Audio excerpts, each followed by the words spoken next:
Good afternoon.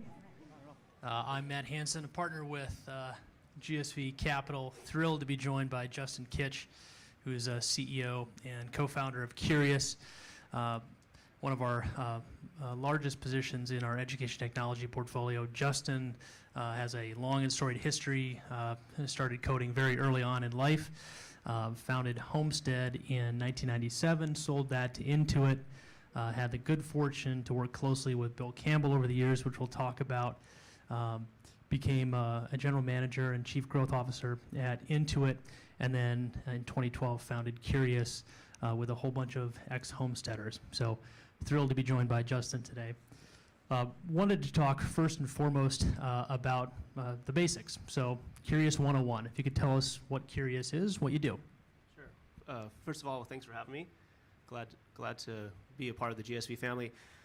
So Curious is basically sort of like Netflix for learning things. And we think of ourselves as serving the lifelong learner market, so not the traditional K-12 or higher ed markets, but instead people who are either out of high school and not in college, or out of college, or potentially later in life.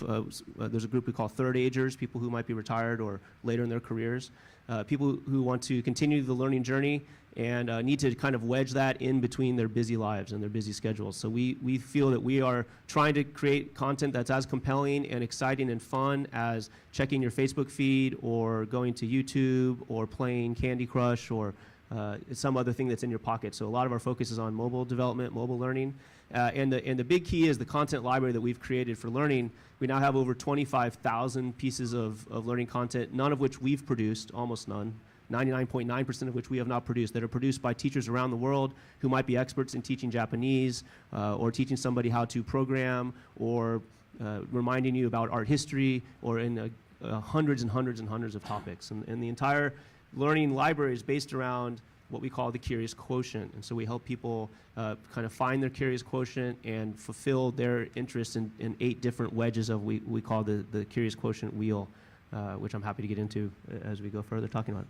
Sure. Talk about this concept of lifelong learning, which seems for millennials, the concept of self-enrichment, self-improvement has become an increasingly important topic, but also as adults are older, retiring, living longer, this whole spectrum of learners seem to be really focused in on self-improvement, self-enrichment. Talk about the trends you're seeing there.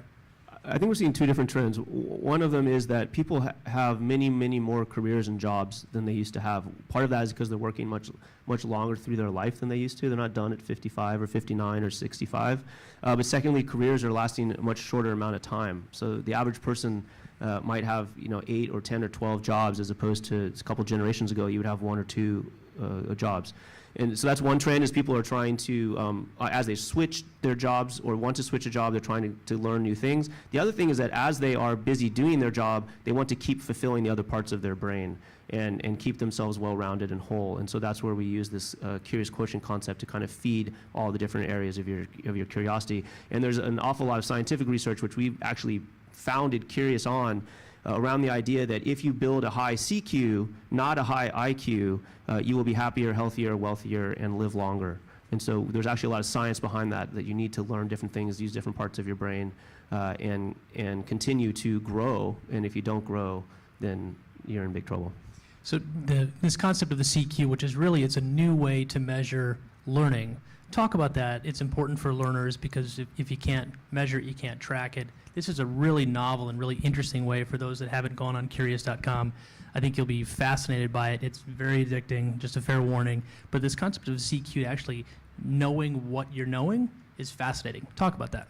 Right. So the idea of Curious Quotient is that you're only as kind of intelligent as you are as you're learning new things. So you're really only learning how to learn in life, not learning things. The things you learn are less important than learning how to learn. And so Curious Quotient takes a wheel, and you can imagine a wheel divided in with spokes into 8 wedges. And the wedges are in 4 quadrants. And so the first quadrant is called practical, and that is work and play. So we take all concepts related to work and or play, like recreation. The second one is academic, and that would be humanities and STEM, which is all science, technology, and engineering and math. And that's the academic quadrant of the wheel. And then we have creative, which is aesthetic and music.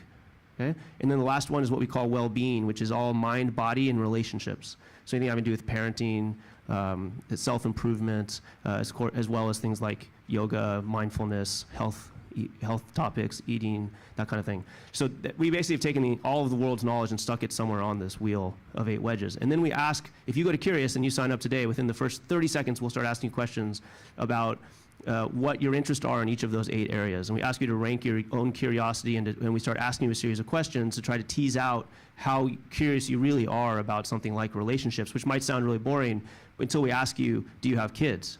Do you want to have kids? Are you in a relationship? Are you looking to be in a relationship? Do you have aging parents? Right? And each of these topics now has a huge amount of learning that could be done around them, and you start to realize, oh yeah, actually I am pretty curious about relationships. So we do that with each of the 8 wedges, and then we build your own wheel. So we kind of map your curiosities onto this wheel, and then we start feeding you learning that will kind of tease you and get you to not only learn stuff that you're already interested in, but learn stuff that we think you should be interested in based on our kind of predictions of your wheel, what you should be thinking about learning. So if you tell us that you're an expectant parent and you're not interested in nutrition, we might still push a nutrition topic your way, for example. So GSV has this concept that we talk about in our 2020 vision paper called Hollywood Meets Harvard, which is how do you create an engaging learner experience using next generation technology, engaging media, et cetera. One of the things that Curious does fabulously well is really engaging content. Talk about content production and how you really drive that engagement. Yeah, so our challenge is that we don't usually produce the content. We produce the tools that the content producers use to kind of polish off the content. And those tools have to do a lot of work of forcing, the most important things are brevity, so it has to be really, really short.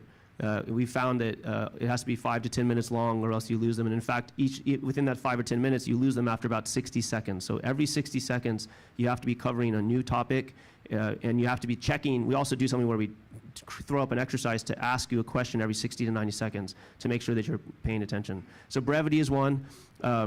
Then audio quality is really, really important. As you can imagine, like if I'm talking like this, it's really a pain. Very quickly, you lose your interest in what I'm talking about. So that's actually hugely important. And the other one is lighting, which is if I were in the shadows right now, it would also be very hard for you to follow. One that is not important is production quality. So whether or not you're looking at us in HD and whether or not the set back here is really beautiful or not and what I'm wearing does not matter. I just have to look at you in the eye, speak clearly, and be well lit. And so that was what we enforced, those types of rules. But we let the teachers do their thing, and we actually don't try to always presume that we know the best way to teach Polish or history or programming a certain language, but we might have several teachers in each of those areas so that you can choose your favorite guitar teacher or guitar style. And you may not like learning the guitar unless we happen to nail the correct type of music that you're learning. So if you don't like bluegrass music, it doesn't matter how interested you are in the guitar, you are not going to learn the guitar from me if I'm playing bluegrass music in the way that I'm teaching you the guitar. So you talked a little bit about being the Netflix for education. We like that comparison from a market cap perspective. We're not quite there yet. Yeah, we're working on that market cap thing. Working on it. Talk about how you build a successful, sustainable, recurring subscription business model.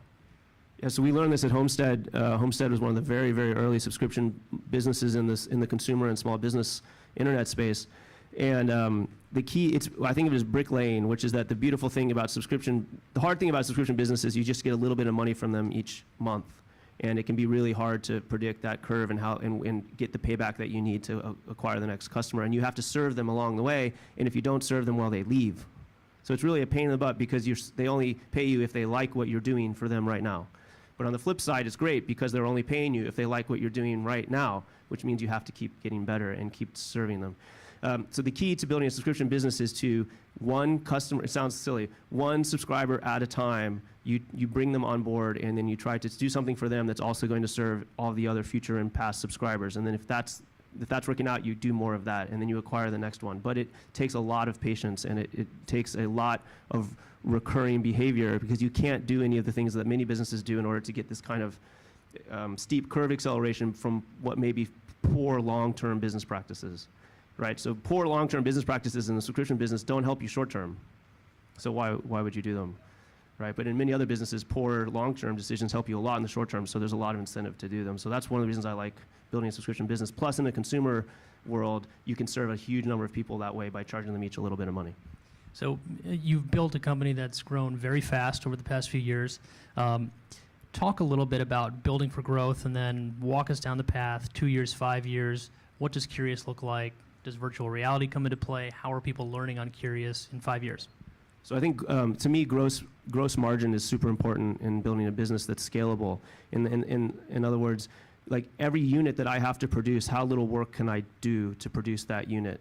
And so when you're dealing with virtual goods like learning, we've already got the teacher teaching the guitar. I might have 50 teachers teaching the guitar. That was a fixed amount of effort. That doesn't matter if I have one person learning or 1 million people learning. It doesn't cost me any more money except streaming the bits, which is super cheap. Right? So I think of scaling businesses as how do I minimize the incremental effort required to serve the customer, and number two, how do I build a business that acquires kind of its own weather system where more customers come on? Because that's the second big problem with the business that's subscriptions. It costs a huge amount of money to acquire the customer, and you're blowing all of your money on marketing, which is why when you go to Nike, if you buy a pair of King James shoes or Kyrie Irving shoes, they cost twice as much as if you buy the same shoe without the name on it because you're paying for all the marketing. Right, so we want to make sure we're building businesses that don't require this massive payout every time that you are waiting to earn out. So, as far as future goes, I think that we're not going to. I don't think you need a bunch of sexy technology to teach people things. I think you need really, really high quality content and content deliverers. And so we're looking for innovative ways to do that. And as I mentioned before, brevity is really important. So we've launched Curious Minutes, for example, which is a learning minute. So we have lessons that are 5 or 7 minutes long. We're now making a minute, which is the best stuff in that 7-minute lesson that you can get in 1 minute.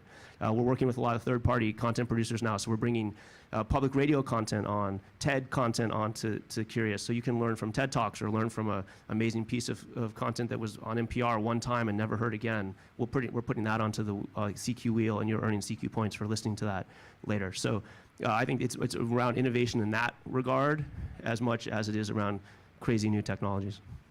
So one of the key aspects of growing anything is growing with the team you have and growing with the team you're building for. What's amazing about Curious is that so many of the employees from Homestead that you built that company with came over and joined you at Curious. How do you build a team that's not only world-class, which you seem to have done, but is cohesive and built for longevity? Yeah, so while we were really flattered to have people from Curious wanting to work, from Homestead wanting to work at Curious, we've always imposed a 50% rule. 50% have to come from outside of our past because we want to make sure that it's a new, fresh water moving through, and you're not stuck in the way. Something that worked in 2001 is very unlikely to work in 2016, even though you think you're a genius because I figured that out in 2001. Of course, it's going to work in 2016. It's usually we're circumstantial. So we're trying to bring new people in, and we're trying to bring people who are really passionate about what we're trying to accomplish, the mountain that we have yet to climb. And just because you climbed a mountain with somebody before does not mean they're passionate about the new mountain that you're climbing. And to me, that's the secret to building teams, is you have to have everybody passionate about the next place that you're summiting.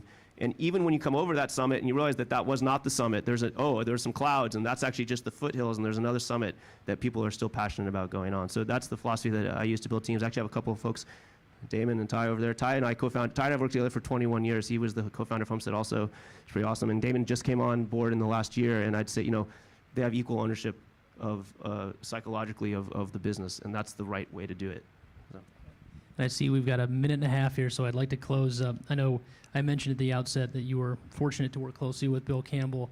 And you wrote a piece after Bill's unfortunate passing a short while ago, and Bill was on GSV's board. We were thrilled to have him for a short time. You wrote one of the most moving pieces I ever read on anyone, but it would be great if you could share some lessons learned from Bill, and maybe since we're taping this, avoid some of the expletives that he may have used to impart those lessons.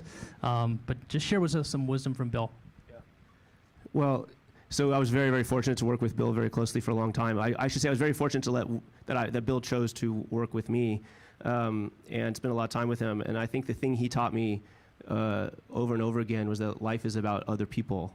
Is like none spreadsheets and profit and loss statements and marketing campaigns and office buildings are not very interesting without the people that are in those things. And so it's all about building relationships with people, and it starts if you're of course, every one of us, we have friends and family, and that's the most important relationship. And then secondly, in your work environment or school environment, you have your colleagues, and that's the second most important relationship. And then the next relationship would be whoever you're serving. And so if you're serving in a business, you'll be serving your customers. And so you're not thinking of those customers as hundreds of thousands of people on a spreadsheet.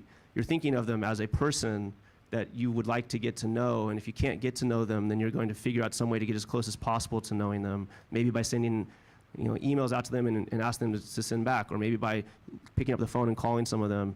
And so if you build your world around relationships with other people, one at a time, it's unbelievable the amount of those relationships that you can nurture at one time. And the number that I'm able to nurture is a fraction of the number that Bill was able to nurture, which I don't think any of us realized until we saw, when Bill passed, people coming out of the woodwork who had the same deep relationships with him that every one of us thought we were one of Bill's best friends, until you realized that there was a room of 2,000 people who all thought they were Bill's best friend.